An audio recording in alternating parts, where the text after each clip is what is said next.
Hello dear students, today I will discuss on CSS. What is CSS? CSS क्या है और इसके साथ ही वेबसाइट को स्टाइलिंग कैसे करी जाती है यूजिंग CSS, उसमें कलर कैसे ऐड करे जाते हैं, सेलेक्टर्स कैसे यूज करे जाते हैं, स्टाइलिंग कैसे यूज की जाती है, CSS सिंटेक्स क्या होता है, CSS सेलेक्टर्स क्या होते हैं, इनलाइन, इंटरनल और एक्सटर्नल CSS को हम कैसे यूज करते हैं एक HTML के पेज के अंदर। आज हम इन सभी टॉपिक्सों पर डिस्कस करेंगे। सो फर्स्ट ऑफ ऑल हम इंट्रोडक्शन की बात करेंगे। What is CSS? तो देखिए सीएसएस जो है वो एक कास्केडिंग स्टाइल शीट है जो लैंग्वेज यूज होती है। जैसे कि आप HTML यूज कर रहे हो, HTML का एक स्ट्रक्चर यूज कर रहे हो, उस स्ट्रक्चर को ये डिजाइन करने का काम करता है। बेसिकली उस स्ट्रक्चर को लेआउट प्रोवाइड करवाता है, उस स्ट्रक्चर का अपीयरेंस के लिए उस कंट्रोल करता है, उसको अपीयरेंस देने में हेल्प करता है। जैसे आपका colour, font, spacing and layout उस वेबसाइट को टोटली रेस्पॉन्सिव बनाने में ये हेल्प करता है। इन सिंपल वर्ड्स, अगर मैं सिंपल आसान शब्दों में कहूं, देन HTML क्या है? एक स्ट्रक्चर है।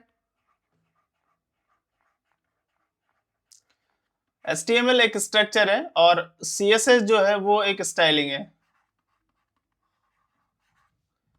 जो कि बेसिकली ब्यूटी और डिजाइन में हेल्प करता है, काम करता है। देखिए CSS से पहले बेसिकली वेब पेज जो थे वो यूज होते थे HTML बेसिकली डिजाइन के लिए, and styling was done using, styling जो थी वो डन होती थी फॉन्ट और सेंटर टैग्स की हेल्प से, ठीक है। और other kind of depreciated tags वहां पे यूज करे जाते थे बेसिकली CSS से पहले, बेसिकली स्टाइलिंग के लिए, ठीक है। और पेज जो थे वो डिफिकल्ट थे मेंटेन करना। क्यों? क्योंकि तब CSS यूज नहीं होती थी। जैसे ही CSS आई, CSS ने काफी सारी प्रॉब्लम्स को सोल्व किया और बेसिकली कंटेंट जो है वो प्रेजेंटेशन के अंदर हम उसको सेपरेट करना सबसे बड़ा हमारे सामने टास्क था कि कंटेंट को हमने सेपरेट करना स्टार्ट कर दिया। Making websites easier to manage, जो वेबसाइट्स थी उनको हमने थोड़ा इजी बनाया, ठीक है। और इसके साथ ही इंप्रूविंग डिजाइन फ्लेक्सिबिलिटी, जो डिजाइन की फ्लेक्सिबिलिटी थी उसको भी कहीं ना कहीं हमने थोड़ा सा इंप्रूव किया। अब बारी आती है importance of CSS। Importance of CSS के अंदर basically separation of content and design. जो कंटेंट और डिजाइन का जो सेपरेशन है वो इसके अंदर स्टार्ट हुआ, जिसमें HTML जो थी वो बेसिकली कंटेंट को हैंडल करती थी, CSS बेसिकली स्टाइलिंग को हैंडल करता था, और इसके साथ ही make code cleaner and easier to maintain जो है वो बेसिकली यहाँ पे सेपरेशन कंटेंट डिजाइन के अंदर हुआ। इसके साथ ही कंसिस्टेंसी अक्रॉस पेज, जो पेज के अंदर कंसिस्टेंसी थी उसको बनाए रखा। Just like as a one file can style multiple pages, यानी एक आपने CSS का पेज बनाया और इस CSS के पेज की हेल्प से आपने मल्टीपल पेज जो है उन पर एक सेम स्टाइल आपने वहां पर अप्लाई करी। Ensure uniform design. इसके साथ ही फास्टर पेज लोडिंग, पेज जो लोडिंग थी वो भी फास्ट हुई कहीं ना कहीं। एक्सटर्नल CSS जो है वो रिड्यूस करती है रिपीटेड स्टाइलिंग कोड्स, क्योंकि जहां पे आप इंटरनल या फिर इनलाइन CSS स्टाइल यूज कर रहे थे वो कोड रियूजेबल नहीं थे। जैसे कि आपने हेडिंग में इंटरनल या इनलाइन आपने CSS यूज करी है, देन उसको आप और कहीं पे यूज में नहीं ले सकते। जबकि एक्सटर्नल अगर आपने CSS यूज करी है देन उसको मल्टीपल जगहों पर आप यूज कर सकते थे। तो कहीं ना कहीं पेज की जो लोडिंग थी वो भी फास्ट हुई। इसके साथ ही browser cache CSS files easy maintain हुआ। इजी मेंटेन इसलिए हुआ क्योंकि एक्सटर्नल जो आपकी CSS की फाइल थी, एक फाइल में आप चेंज करें सिंगल फाइल में, और वो जो हो रहा है रिफ्लेक्ट वो सारी जगहों पर आपका रिफ्लेक्ट हो रहा है। अप्लाइड एवरीवेयर, वो हर जगह पे आपकी डिजाइन रिफ्लेक्ट हो रही है। रेस्पॉन्सिव डिजाइन मतलब डिजाइन काफी रेस्पॉन्सिव था। CSS हेल्प करता था क्रिएट करने के लिए, मोबाइल फ्रेंडली वेबसाइट जितनी भी थी उनको क्रिएट करने में ये हेल्प करता था। इसके साथ ही media queries, adjust layout for different screen, ठीक है। मीडिया जो क्वेरीज थी बेसिकली वो एडजस्ट करता था, adjust layout for different screen sizes, ठीक है। इसके साथ ही बेटर एक्सपीरियंस, जो एक्सपीरियंस है उसको थोड़ा सा बेटर बनाने में भी हेल्प करता था, just like as attractive layout.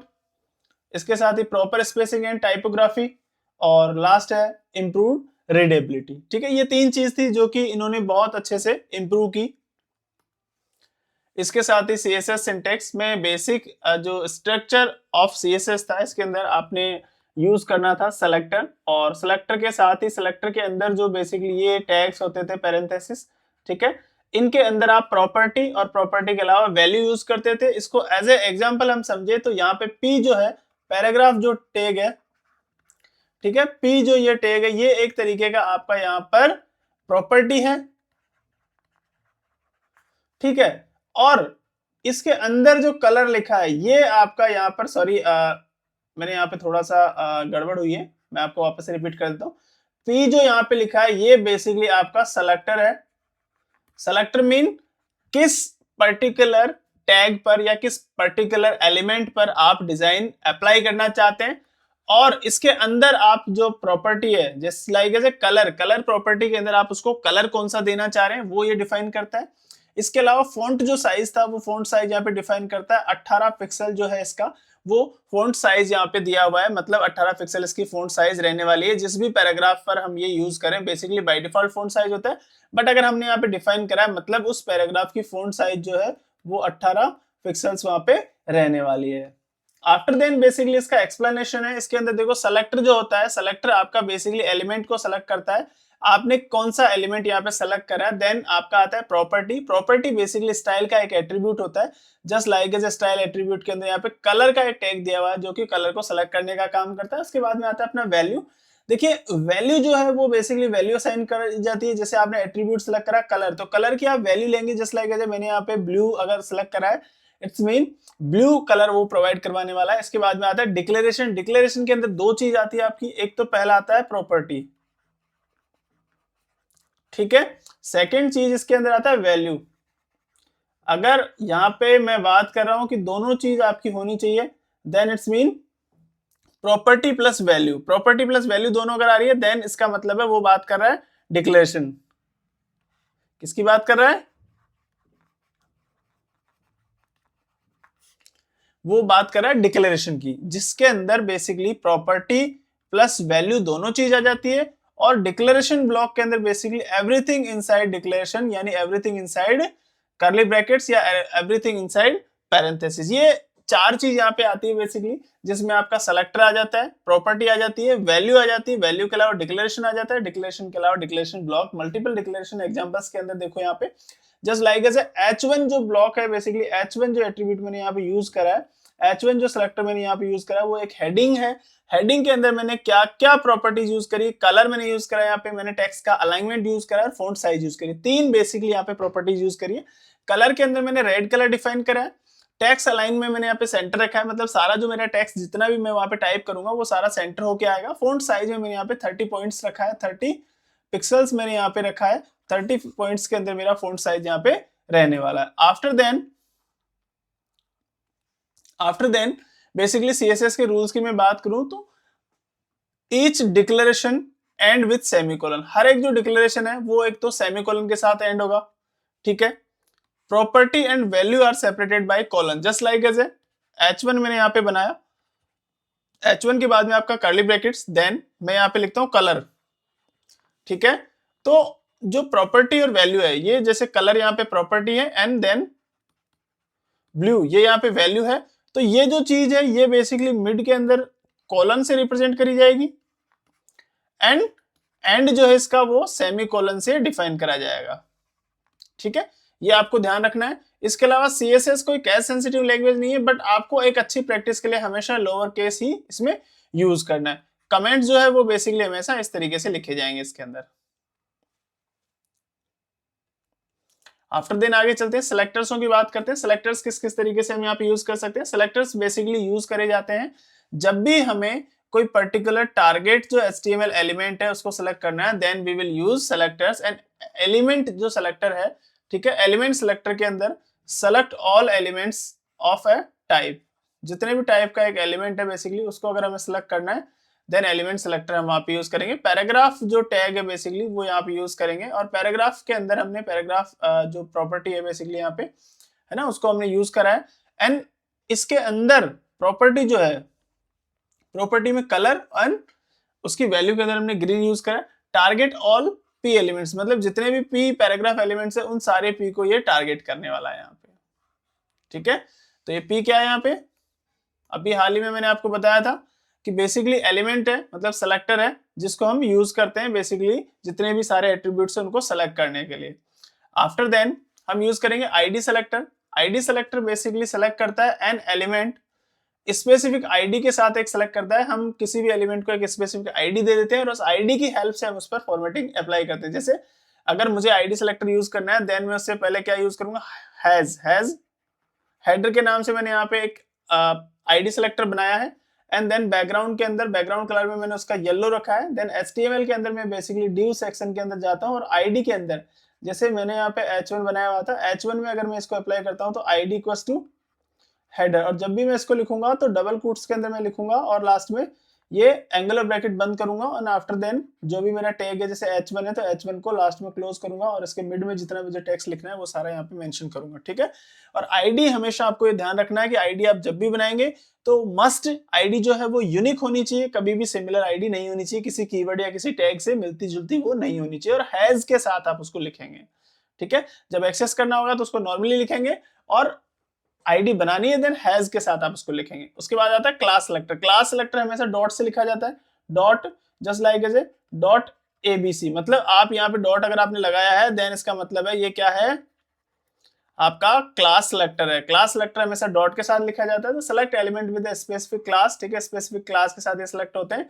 And then after यहाँ पे बॉक्स जो लिखा है डॉट के साथ, ये एक क्लास है। एंड देन इसके अंदर आपने बॉर्डर अप्लाई करिए, 2 पिक्सल की सॉलिड ब्लैक बॉर्डर आपने यहाँ पे यूज करिए।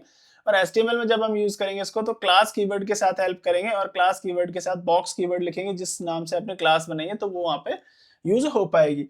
And multiple elements can use the same class, और मल्टीपल एलिमेंट्स जो है वो सेम क्लास को वहां पे यूज कर सकते हैं। आफ्टर देन आता है universal selector. Universal selector basically जब भी हमें सारे एलिमेंट सेलेक्ट करने होते हैं देन हम ऐसा एस्टेरिक स्टार लगाते हैं। ठीक है, इसको बोलते हैं यूनिवर्सल सिलेक्टर। क्या बोलते हैं इसको? इसको बोलते हैं बच्चे यूनिवर्सल सिलेक्टर। यूनिवर्सल सिलेक्टर के अंदर बेसिकली जो मैंने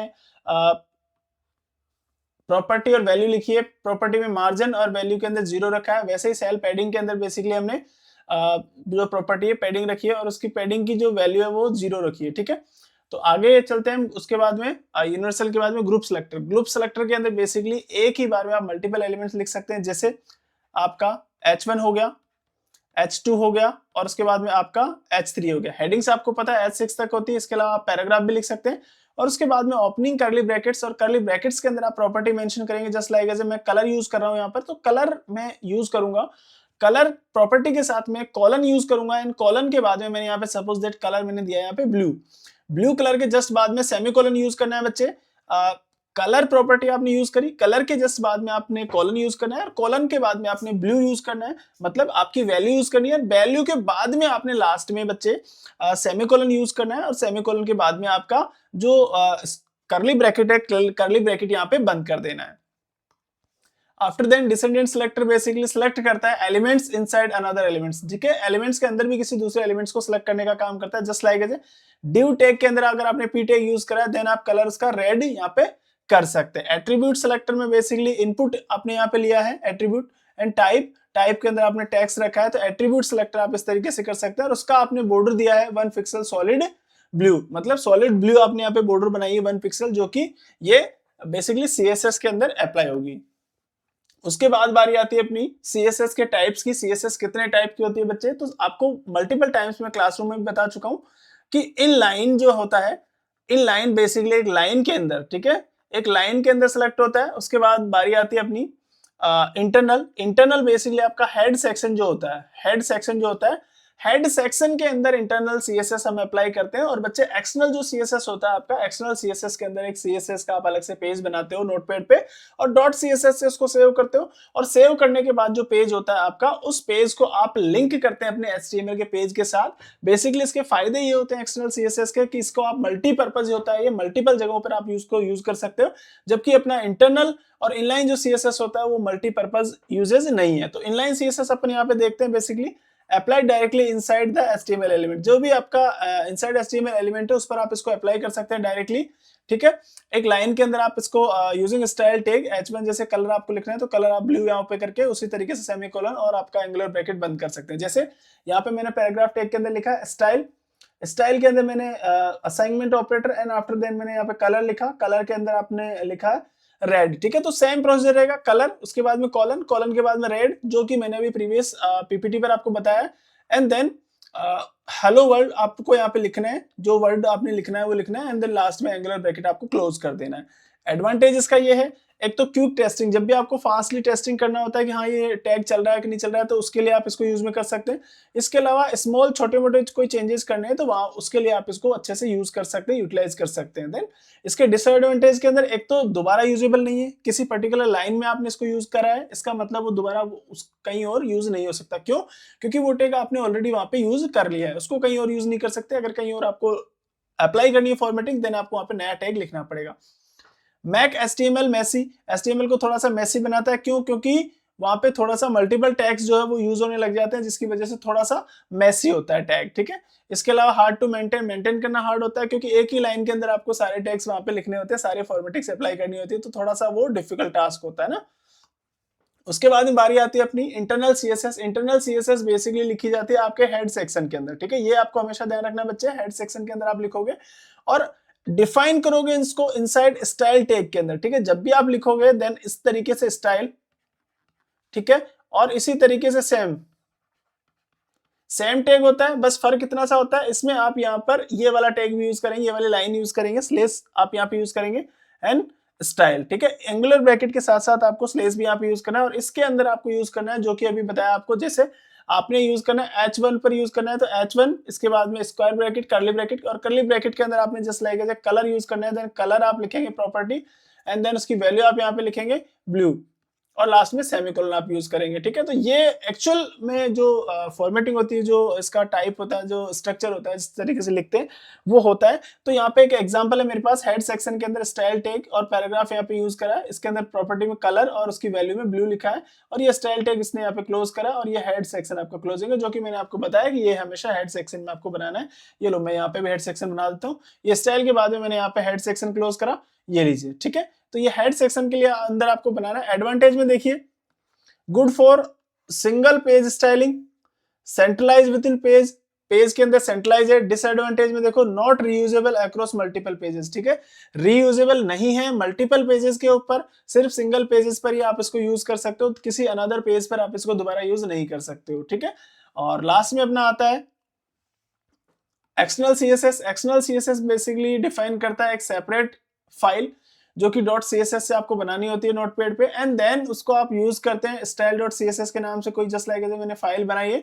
देन पैराग्राफ टैग पर मैं अप्लाई कर रहा हूँ कलर ग्रीन, तो ग्रीन कलर अप्लाई होगा उसके अंदर, जब तक मैं इसको HTML5 के अंदर लिंक नहीं कर देता। और लिंक करने के लिए बेसिकली मुझे ये लाइन लिखनी होती है, लिंक रिलेटिव और स्टाइल सीट। रिलेटिव क्या है? स्टाइल सीट, href का मतलब उसका पाथ क्या है, तो style.css के नाम से आपकी फाइल है। जैसे मैं इसको लिंक करता हूं तो मेरी ये फाइल उस मेरे HTML के पेज के साथ लिंक हो जाती है, और वहां पर जो फॉर्मेटिंग मैंने अप्लाई करी है वो अप्लाई होती है। ठीक है, तो एडवांटेज के अंदर देखो, बेस्ट प्रैक्टिस है, एक तो रीयूजेबल है अक्रॉस मल्टीपल पेजेस, कितने भी पेजेस पर आप इसको यूज कर सकते हैं, लिंक कर सकते हैं, एंड देन क्लीन HTML है, इजी टू मेंटेन है। इसके अलावा डिसएडवांटेज है, रिक्वायर सेपरेट फाइल। ठीक है, हमेशा इसकी डिसएडवांटेज यही है कि HTML के पेज के अंदर आप इसको नहीं बना सकते, आप इसको बनाएंगे जो नोटपैड पर ही बनेगा, HTML का फाइल भी नोटपैड पे ही बनेगा और CSS का फाइल भी नोटपैड पर ही बनेगा, बट फर्क इतना है कि इसकी डिफरेंट फाइल रहेगी, HTML के अंदर कभी भी ये नहीं लिखा जाएगा।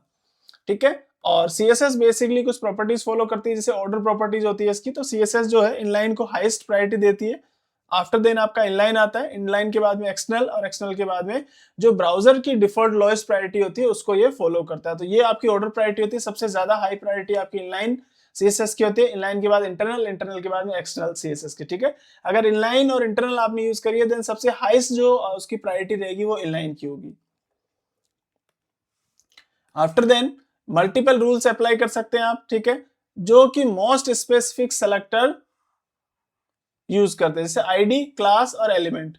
एग्जांपल में ID selector colour red, class selector में कलर ब्लू, और पैराग्राफ सेलेक्टर में colour green. If element had ID, class and paragraph, then red colour applied. ठीक है, ये अगर ऐसा है तो यहाँ पे रेड कलर अप्लाइड होगा। क्यों होगा? क्योंकि जो सबसे ज्यादा प्रायोरिटी होती है वो बेसिकली इसी की होती है। आफ्टर देन इसके कुछ रियल लाइफ एग्जांपल्स है। Real life examples basically use करे जाते हैं वेबसाइट के लेआउट को डिजाइन करने के लिए, ई कॉमर्स वेबसाइट बनाने के लिए, पोर्टफोलियो से रिलेटेड वेबसाइट्स बनाने के लिए, responsive web design, mobile design करने के लिए, और वेब एप्लीकेशंस के लिए। इसके साथ ही सोशल मीडिया प्लेटफॉर्म्स पर भी हम इसको यूज करते हैं।